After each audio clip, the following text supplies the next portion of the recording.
So I kind of want to put this at the beginning of the video, kind of like as a disclaimer before we get into everything else I say later on. And that is that I am a Riri fan. Like, I'm actually an Ironheart fan, or at least I like the idea of Riri as Ironheart, you know, in the comics and stuff like that, because she kind of showed up as Iron Man's most prominent protege. That's how they presented her, and that kind of piqued my curiosity. I like her design, I like her abilities, I like her mindset and stuff like that. But man, did Marvel truly do her so wrong. When this character finally got her MCU debut in Black Panther Wakanda Forever, I was actually kind of excited. I was like, oh my god, a lesser known character finally getting some shine and attention. However, after that movie is when all of the changes at Marvel Studios began to happen, and I genuinely thought we were never gonna see this show ever again or hear about it. I thought it was just gonna get locked away on the shelf and just disappear. But I'm not just trying to jump on the hate bandwagon for Ironheart like the rest of the internet. There are some objective, real points that I want to go over, because there are some things that I saw that Marvel was trying to do and they just didn't land well, you know? And there was a lot of potential for this show and this character. They just made some very questionable decisions that didn't land for me. Hi, I'm Mercy Unscripted and welcome to the channel. First and foremost, before we even go any further, I owe you guys a huge thank you. You guys showed so much love and support on my last video about Invincible, about Mark Grayson. It truly blew my mind. Like, I have never in my life imagined that that video would do that well. You guys really enjoyed it, and we grew well over 500 subs in just 1 week, which actually was unimaginable for me. I started out this month with just 14 subs, literally 14 subscribers, and now we're well over 5. I think we're somewhere at 6. It's still climbing right now. I don't know what it's at, but you guys are amazing. I can't thank you all enough. Plus, you guys left some of the most awesome comments about me being underrated. Also, some genuinely really nice points also to add to the Mark Grayson video. Like, I can't believe I didn't mention Debbie. That's a fault on me, but some of you guys really kept pointing it out. Debbie was a huge character for Mark's whole arc and everything like that, and that was a big L on me for not even mentioning her, and I didn't think about it until you guys, you know, reminded me in the comments. So thank you guys so much for that. I created this channel because I really had no one to talk to about films and storytelling and stuff like this, so I decided to start making videos about it, and now I feel like we're starting to grow this community of people who just enjoy the same things that I do. So thank you again for showing so much love and support, and I'll continue to keep creating more quality content for you guys here at the channel. Now let's get on to the rest of the video. If you're new around here and you don't know how I do my review process, I typically do a 5-category system where I break the whole thing down into 5 different categories and talk about each element specifically on its own. Starting with story, where I just look objectively at the story that's being told. I strip away the names and the characters, and I just look at it as a summary of the story and just see if it works well within itself. Next category is genre, where I just look at the story as a whole and all of the genre tags that it's been placed under, and I just basically look and see how well this story fits within all of those genre tags. I also beg the question if this project does anything to stand out in these genres or do anything different to elevate these genres as well. Characters is the 3rd category on this list, and this is where I take either my favorite characters, the least favorite character, and normally another side character to analyze and see how well they impacted the story, as well as just how well are they written themselves and why the audience is drawn towards them. Next category is pacing, where I just talk about the timing of the project and how well it's been paced. This topic is very much subjective because it can feel different for everybody. At some points it could be very slow, and other parts it could be very fast for someone else, and that's why I kind of just gloss over this part a little bit and I don't spend too much time on it. I just give my general consensus and we go on from there. Last but especially not least, my favorite category here is visuals, where I go through all of the frames or most of the frames and talk about some of my favorite shots, my favorite cinematic looks or color grading or anything that has to do with the visuals of the project. I'm a huge like cinematographer, camera buff kind of guy, so I love talking about visuals. I can kind of ramble on a little bit about this part depending on the project, but that is pretty much why I save it for last. Now that we got that out of the way, let's get into the first category, which is story. Now, Ironheart is a story about a young African-American woman getting kicked out of MIT, a very prestigious school of geniuses. And when approached by a stranger who offers her resources to help rebuild her iron suit, basically her life's achievement, her life's dream, in return for her tech's expertise, she joins a team of criminals, only to find out that there's like a mystical wickedness within the team, and she eventually gets hunted down to be killed for the unintentional death of a crew member. Now that's just like a brief synopsis / summary of the Ironheart series. Also sprinkle in some of the themes of grief, PTSD, and anxiety, and you pretty much have the Ironheart Disney Plus series. Now, don't get me wrong, this story by itself sounds very interesting. It actually sounds pretty solid. If you gave this script or this synopsis to a handful of different directors, they could make some gold. I truly believe that. I see the potential in this story. And in theory, it should work. But realistically, when we start to look at the details of what the writers did with this story, that's when the mistakes start to become very clear. And one of those flaws that definitely jumped out at me as I was watching maybe the first 3 episodes, and that is that this show has a lot going on. They introduce a lot of different plot threads and kind of struggles to juggle all of them, which results in a lot of arcs feeling undercooked and a lot of achievements feeling unearned. Not to mention that there's also a lack of world building throughout this series. Not that Marvel's ever specifically good at world building. I would say maybe the exception being Loki and Miss Marvel. Both of those projects do such a good job at world building. It gives the audience a great sense of like what it would be like to live in either of those locations, whether it's the TVA or Jersey City kind of. But I feel like Ironheart doesn't really do that enough, because this story just doesn't feel Chicago specific. I think that if you took this story and put it in any city, it really wouldn't change much at all. Now, that's just my opinion. I don't live in Chicago, so if any of you guys watching this video live in Chicago, you let me know down in the comments.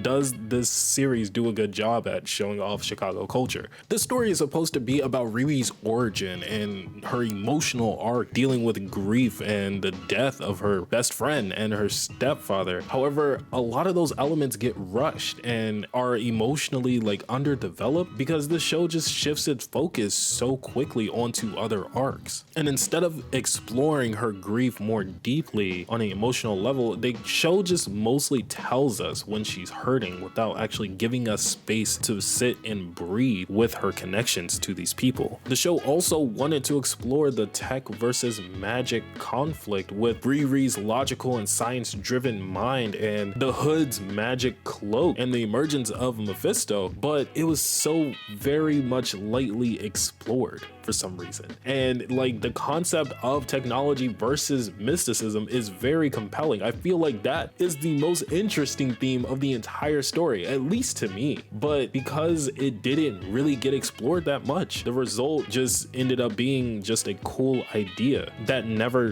got its deep philosophical depth or thematic weight that it deserved. Even Natalie's AI subplot had the potential to be the most powerful metaphor for grief, memory, and legacy, but that as well was not explored to its fullest. And I feel like it was more of a tool of exposition more than anything. But that's something I'm going to get into when we get over to the characters characters part of this video, but the writers definitely had a lot of great themes and a lot of great ideas for this show. I just think they had too many, and tried to jumble them all together into the short 6-episode series just wasn't even going to work. It even would have been tight if they were given 8 episodes or even 10.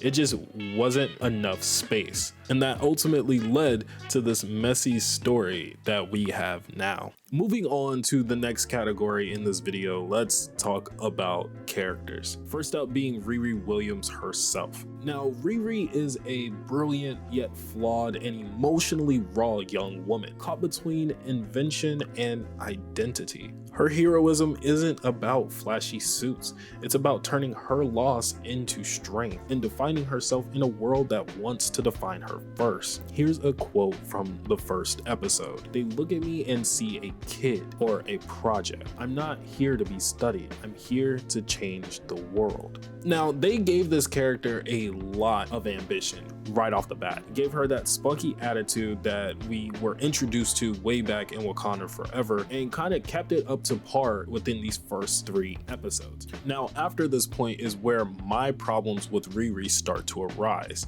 The first one being her motivation for wanting to build an iron suit. Whenever Riri was asked why a suit, when you have such a brilliant mind, you could do so much other things. You can invent so many other problem-solving inventions.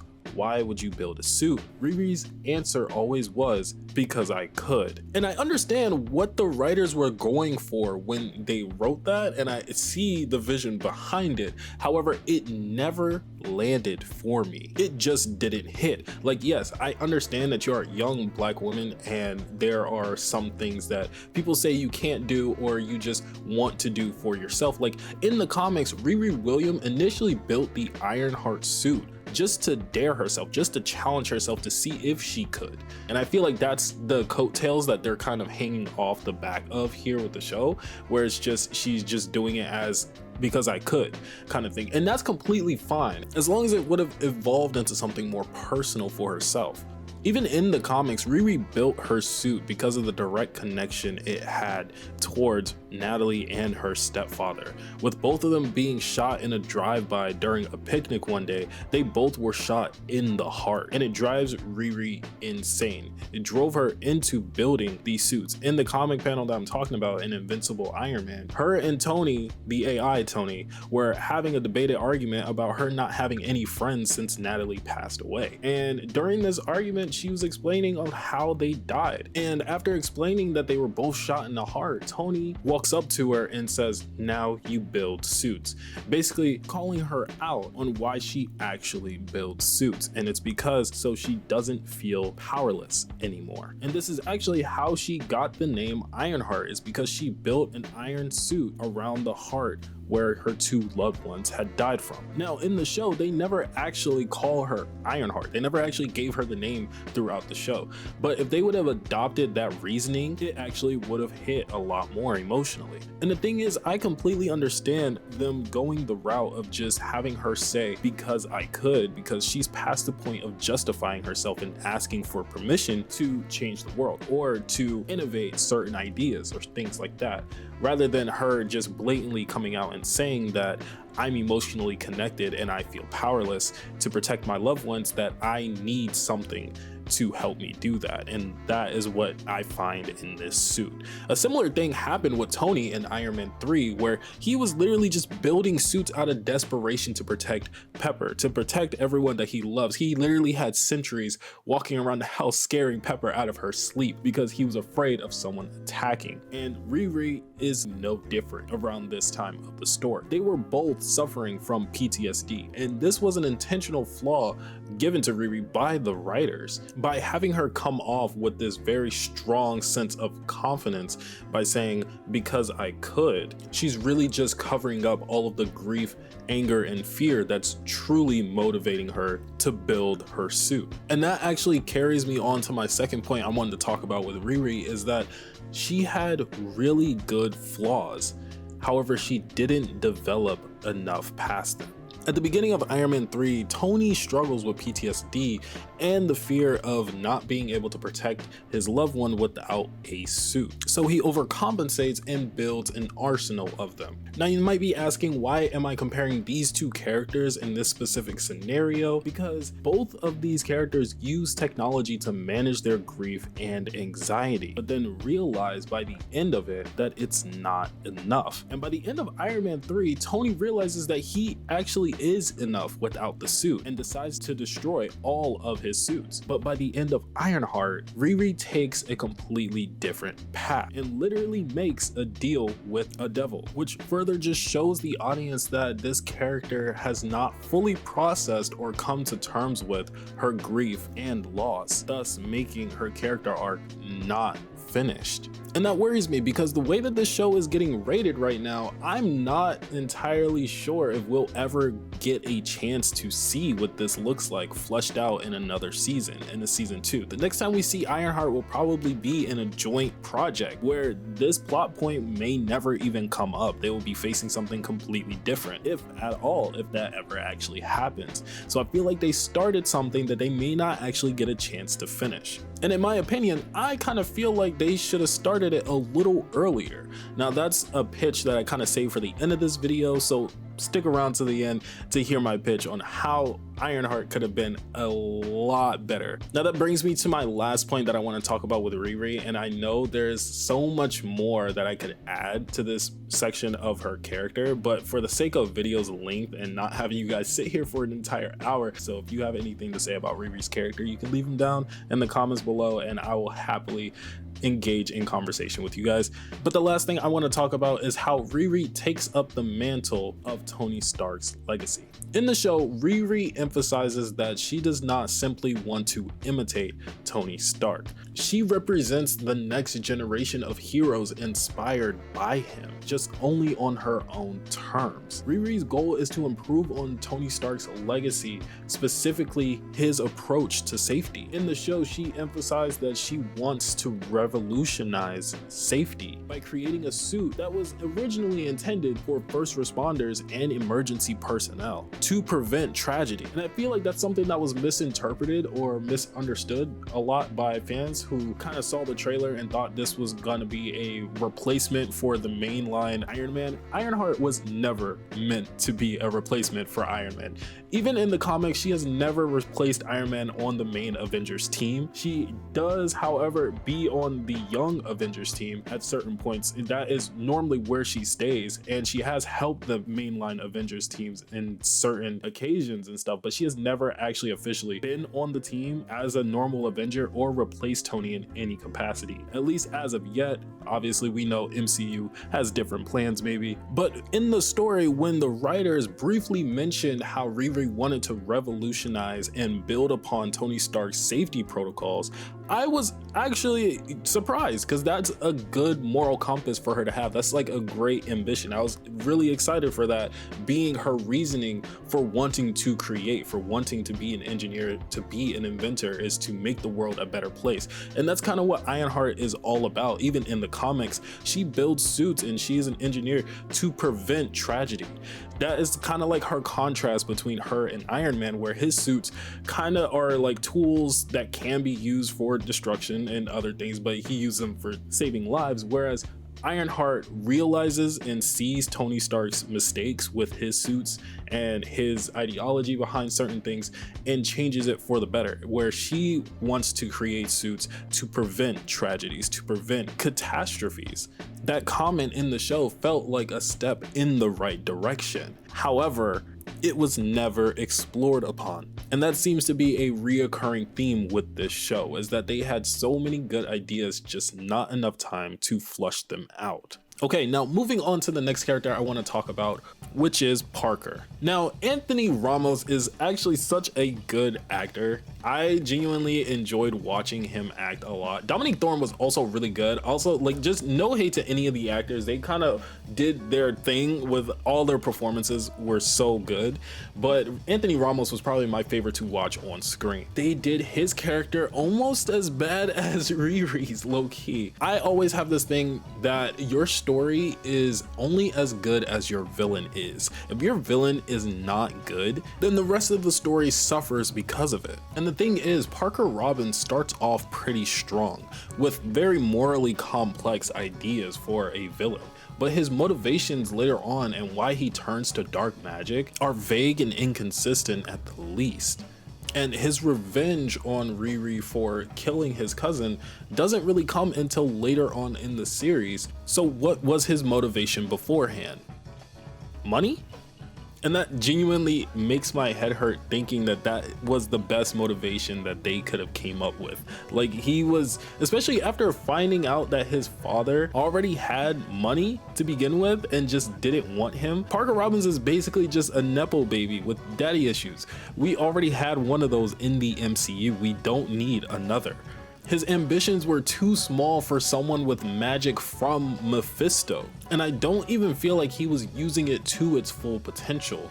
Even if he was, the show doesn't even show us how he learned it, or what it even cost him to learn it. He lacks a tragic backstory that is relatable enough for us to actually feel and care for this character and why he turned out the way that he did. The magic in this show was used more like a plot device rather than a thematic contrast, which literally robs the story of the conflict for deeper tension between tech and mysticism, which they were actually trying to build a story around. This character could have been pretty good had we have been given more time with him and more clarity on his backstory, and a much more relatable backstory at that. But instead, all we really got was a generic static crime boss with no clear motives and very vague goals beyond the cliche power and control. The last character I want to talk about for this category is Natalie. Now, early on in the series, I did personally think that Natalie did come off a little too strong for my liking,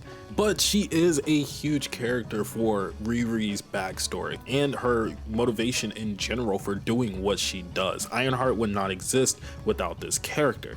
So it makes me all the more confused on how they managed to fumble this character, because she had so much emotional potential for Riri throughout this series. Natalie feels more like a concept rather than just a character in this story. We hear more about her than we actually see her, and I mean the real her, because in flashbacks we really just get a brief moment that feels emotionally shallow, to be honest. And there's really no deep exploration of what Natalie actually meant to Riri beyond just being a loss. Like, I would have wished that the writers showed us a flashback of them two just hanging out on a regular day. Back in the day, like walking around the towns of Chicago. Show me y'all favorite restaurant that y'all used to go to. Maybe the handshake. What kind of movies did y'all used to watch? What kind of trouble did you guys get into? Like, give us those kind of flashbacks of Riri and Natalie being good friends rather than just showing us through a flashback of a video or just sounds or recordings that the AI was watching on her own. Like, we need, as the audience, to see these kind of things so that way we can kind of forge our own connection with this character and understand the loss that Riri went through. And one of the missed opportunities with this is that we don't see Riri's struggles with Natalie's death as deeply as we could. Like, we don't see her struggling with survivor's guilt or question her goals in Natalie's name. The show definitely could have explored how Riri's grief just matures on its own. Does she idolize Natalie now? Like, does she want to become more like Natalie? Does she start doing things in Natalie's name for the community and other things like that? Does she feel angry at the world? Is she gonna wrestle? Like, the biggest thing, actually, your friend just got killed. Are you not out for vengeance, or do you want justice for her to try and find the guy who did it, who did anything?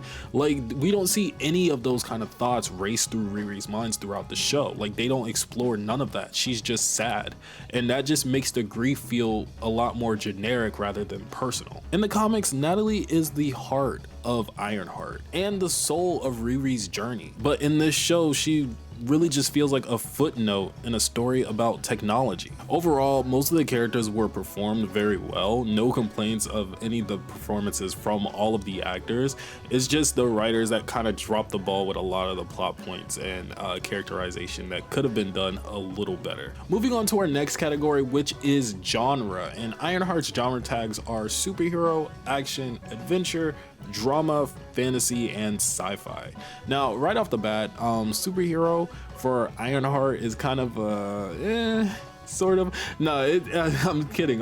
It's a superhero show, of course, but like the way that they framed Ironheart by the end of this series, she is way more like a anti-hero. If anything, I'm not gonna lie to you, it's very hard for me to call her a hero at this point because she really hasn't done too much saving throughout her own series. She's actually done the opposite. But an argument can be made that she is not a finished hero. Obviously, Riri is still a work in progress. She makes mistakes. She's not as publicly recognized as other heroes, and her identity as Ironheart isn't yet fully owned or like cemented by the end of this series, but that doesn't make her less of a hero. It just kind of makes her more real, if that makes sense. I think this may be the first Marvel project that kind of falls short in this genre tag of superhero, which is very interesting to me. Second genre tag is action, which I actually think this show kind of did its best in. It shined the most. The action scenes were not that bad. They were actually pretty good.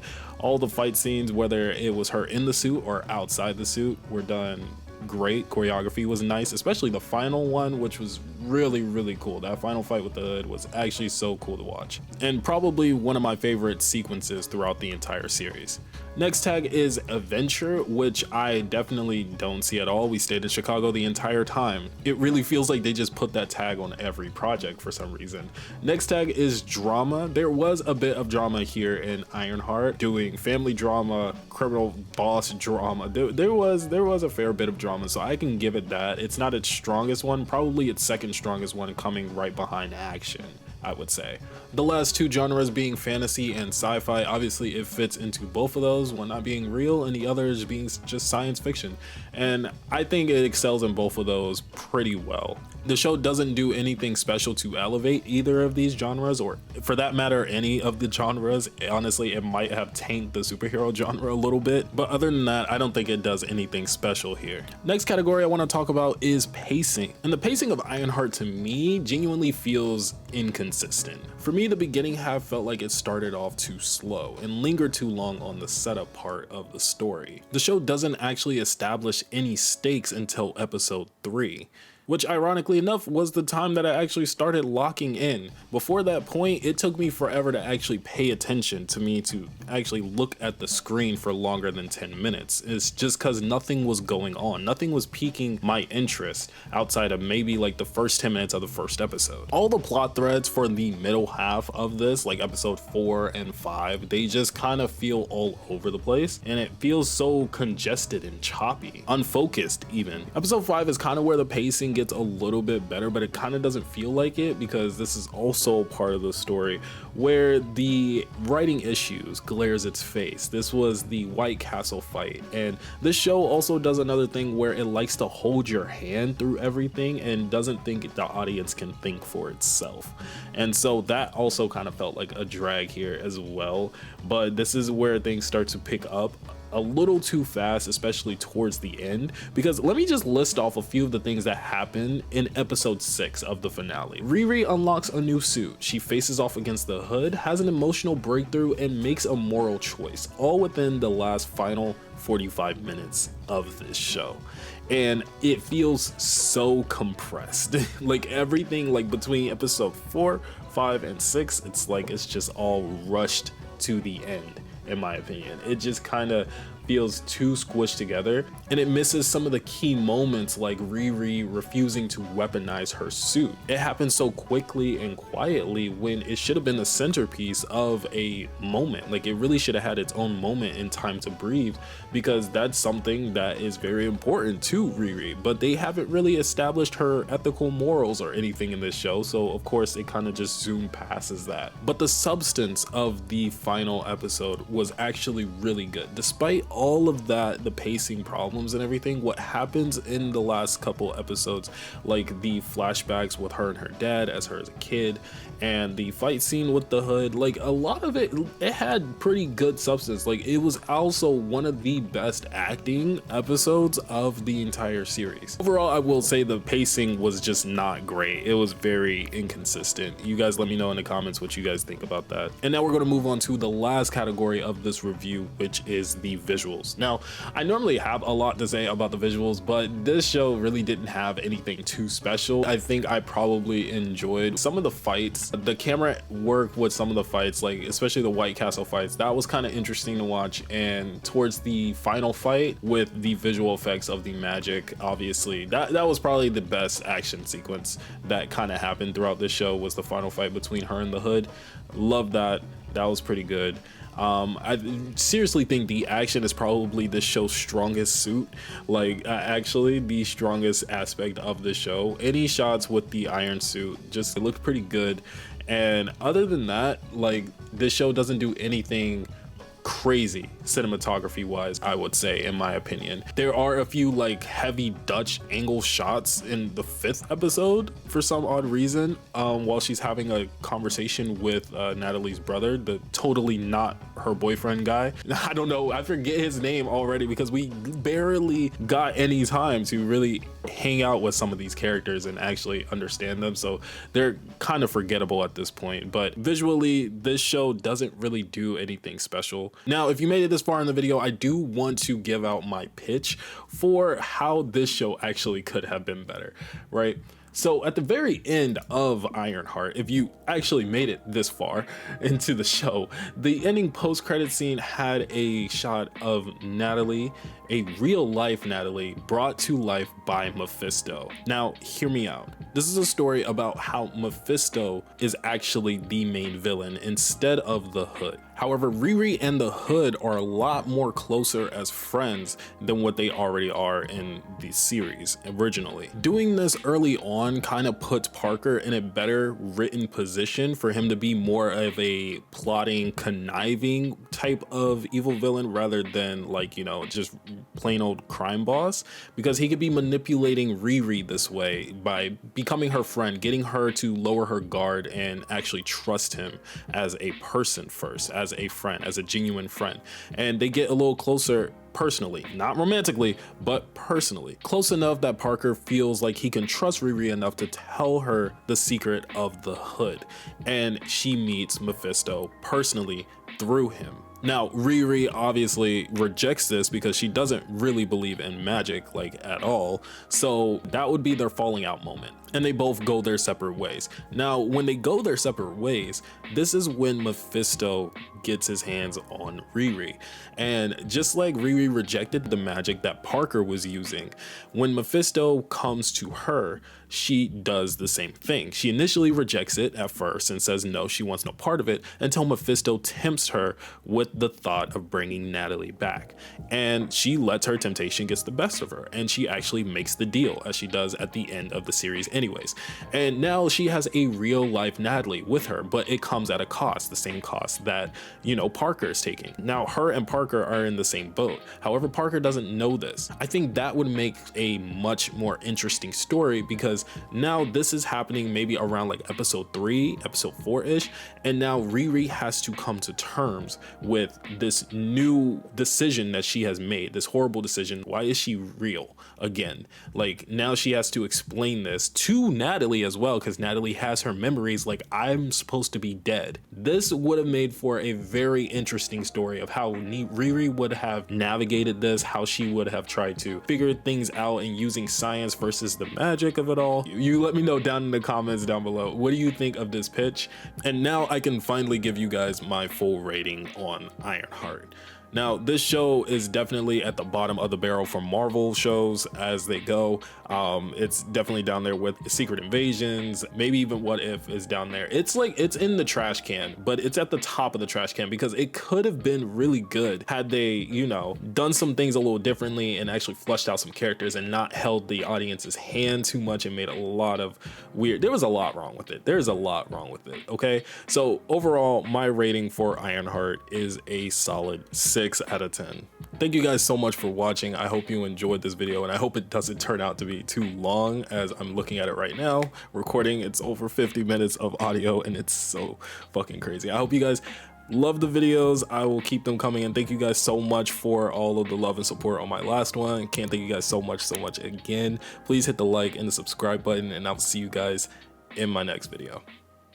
Peace.